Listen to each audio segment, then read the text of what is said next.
Okay, so we'll go back to another video. So here we have yet another infinite sum dealing with the Riemann Zeta function. So we have the starting index at n is equal to 2 to infinity of the Riemann Zeta of n divided by n times 4 to the power n. So I did say again, so I actually did another Riemann Zeta video from a long time ago incorporated into that infinite sum. So if you want to check that out, the link is in the description below and attached to the cards as well.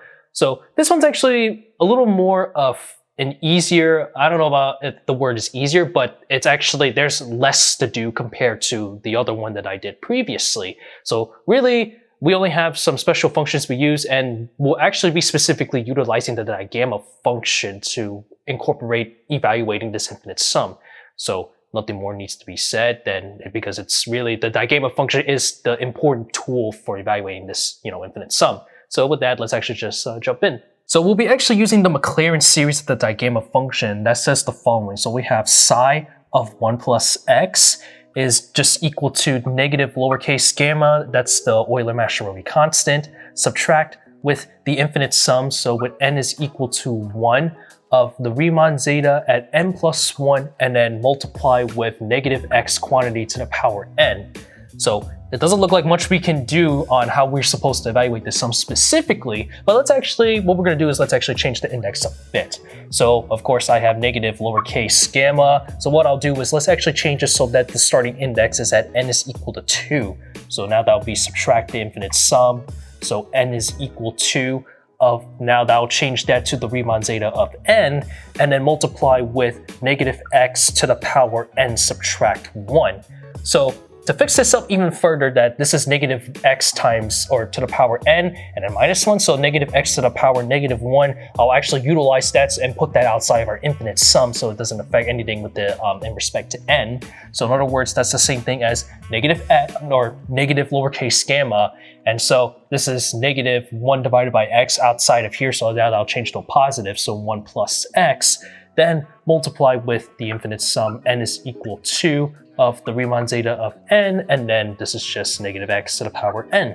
Let's actually now replace the different inputs such that instead of x, they'll be placed for negative x. So now what we have is psi of 1 subtract x, so it's just straightforward to just plug negative x into input into everything over here. So now that'll become negative lowercase gamma minus 1 divided by x, then multiply with the infinite sum at n is equal to of now the Riemann zeta of n, and then this is actually just going to be just positive x to the power n. So with this in mind, let's actually solve such that we have the infinite sum of this thing by itself. So straightforward that I'll just add lowercase gamma to both sides, and then I'll just multiply a negative x to both sides, so that means that gets rid of the negative and x itself. So that would have to mean then now putting this all together, we have the infinite sum, n is equal to of the Riemann zeta of n, then x to the power n. Then that's simply just going to equal to negative x multiplied by psi of 1 subtract x, and then subtract lowercase gamma multiplied by x. So with this in mind, this is actually going to come in handy for the utilization, because that's actually a good starting point in order to evaluate this infinite sum that we're starting with, since we have that same representation just like that. So continuing forward, so I have that, we'll call this infinite sum over here s. So s is going to equal to, so in other words, this is the infinite sum at n is equals 2. Then now I'll put this as the Riemann zeta of n, and then divided by 4n. And what I'll do with this n over here from the denominator, that's the same thing as 1 divided by n. We'll put this in terms of a nice definite integral. So that's the same thing written as from 0 to 1 of x to the power n minus 1 divided and then dx. Then with this, with convergence, that I'll actually just interchange the two, so equals. So now the integral comes first, so from 0 to 1 of 1 divided by x, since I simply just factor out this x back into here and then outside the infinite sum. So this is going to be now multiplied with the infinite sum, n is equal to of the Riemann zeta of n, and then multiplied by x to the power n, and then all this being divided by 4 to the power n, and then finish it off with dx.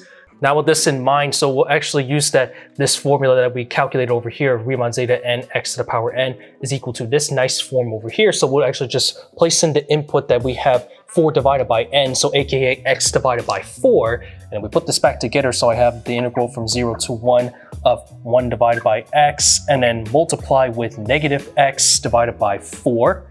and then now multiply with psi of 1 subtract x divided by 4, and then subtract lowercase gamma times x divided by 4, and then just close it off with dx. Now I'll just factor out the negative 1 over 4 to everything, because if I even distribute the x from the denominator to everything, we have some x's now cancel. So now I have negative 1 divided by 4 of the integral from 0 to 1 of psi of 1 subtract x divided by 4, and then subtract the lowercase gamma dx. This is just a constant, so evaluating this from that whole linearity is actually straightforward to do. That, in other words, just to jump one step ahead, this is negative 1 over 4 multiplied with 0 to 1 of the psi of 1 minus x divided by 4 dx, and then subtract with lowercase gamma divided by 4.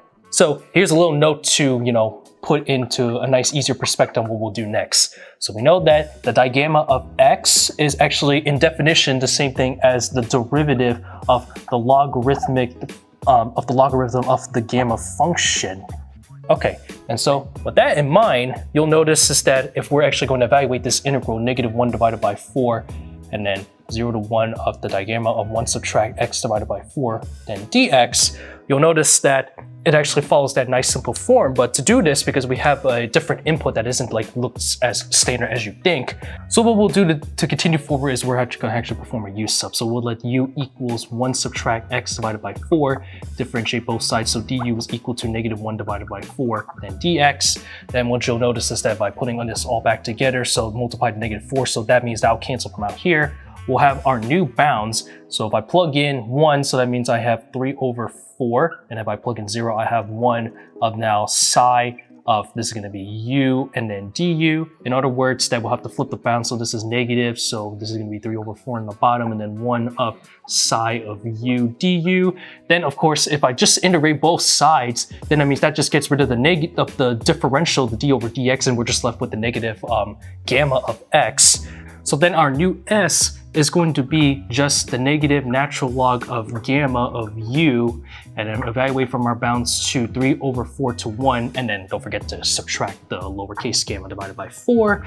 And so this comes down to just the negative natural log of gamma of 1, then subtract, and now that'll be changed to a plus minus minus, so ln of the gamma of 3 over 4, and then just subtract the lowercase gamma of 4, and then simplify it down that gamma of 1 is equal to 1, and then natural log of 1 is just 0, and so therefore s is just equal to the natural log of gamma of 3 over 4, and then subtract lowercase gamma divided by 4, which is our equivalent value for s, aka the Riemann zeta, rather the infinite sum at n is equal to 2 to infinity of the Riemann zeta of n, and then divided by n to the power, or n multiplied by 4 to the power n, just like that. A nice shorter result than the previous one, so that's pretty cool. So yeah, I already said it again, so that's pretty cool if you ask me.